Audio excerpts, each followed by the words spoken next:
Do you know that feeling? You went on a walk, maybe on an early summer morning or a cool autumn noon. Taking in the sights and sounds of the neighboring forest, you followed thin dirt paths along thick shadowed tree lines. A cold breeze blew past your face, and at some point you reached an opening in the foliage. Maybe it was just a clearing where the untamed grass grew high, as if reaching up at the sun, which was freely shining down only in this uncovered spot, or one of the large fields standing vast and empty in this area of pure nature. No matter what you saw, it finally showed you a glimpse of the scale of those woods that always felt so cramped. It was then that you thought of something. Even though you had been walking on without fatigue for a long time now, you had not seen a single other person. Come to think of it, you hadn't seen any animals either. Such an expanse of living, breathing things, and it couldn't feel any lonelier. There, in that forest, in that giant, empty field, was the only place you would feel this kind of isolation. There was always a strange feeling, but it would fade as soon as you kept going, so you wouldn't ask yourself what it was. But what could it have been? Fear? Longing? Something bringing us back to days of hunting and gathering? A need to find some evidence of the fact that you are not alone in this world? A whisper stating, however far you run, the field will still be empty. No matter what, you should remember one thing. Never to dwell on this feeling for too long, or it might drive you to insanity when you ask yourself if that voice is right.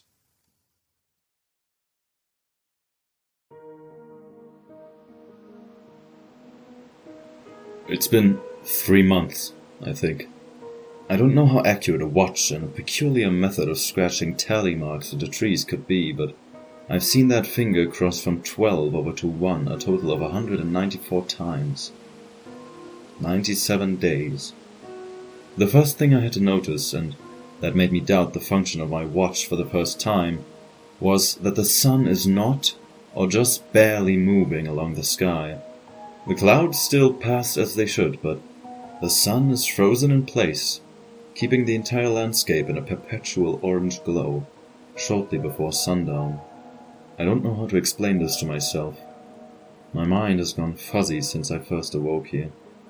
I hope I can trust my senses. But that's beside the point. I don't know how I got here. I remember that I came to these woods for a reason. Be that personal, business. Fear? I don't recall why. Then, all I see is darkness. The shape of a face and the greenest green I had ever laid eyes upon.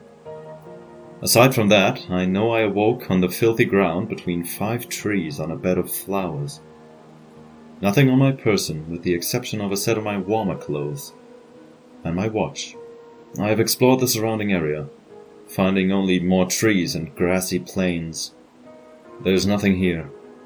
Empty. And it keeps going.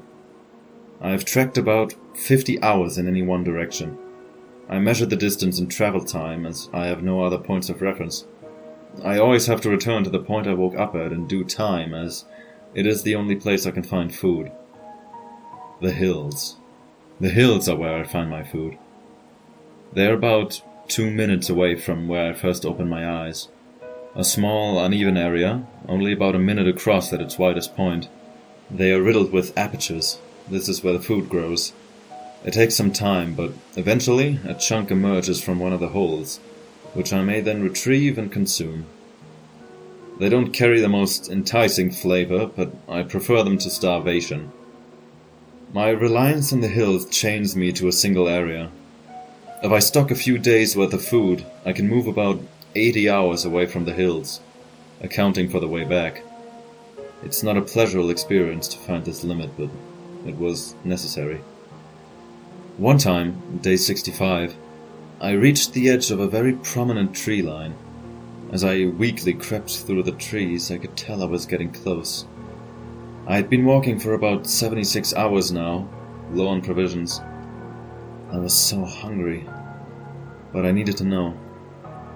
Passing the last thickets of grass and branches, I fell to my knees. Those fields were as far as the eye could see, in all directions. They were the horizon itself, and it was the time I felt it more than ever.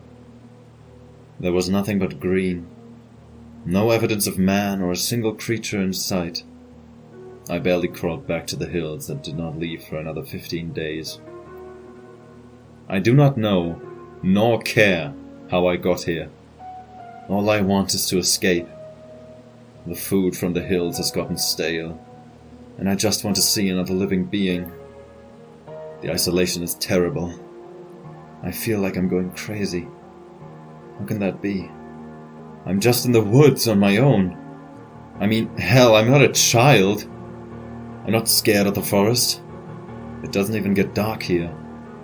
There's no night or day, just twilight. And there's nothing here to threaten me. There is nothing here. Is it really that feeling? Taking me hostage, turning me savage?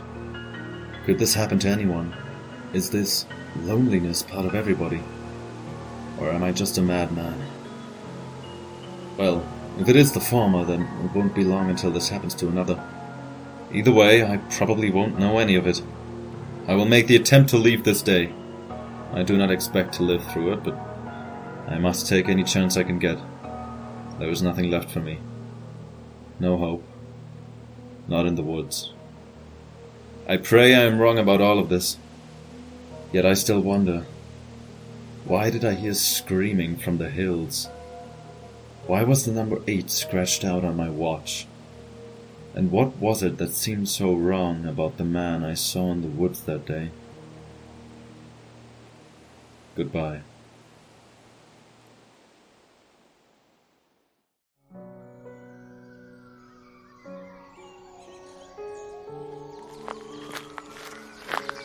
And you found this at the edge of the woods? Yes, sir. Excuse me, sir. It's the team.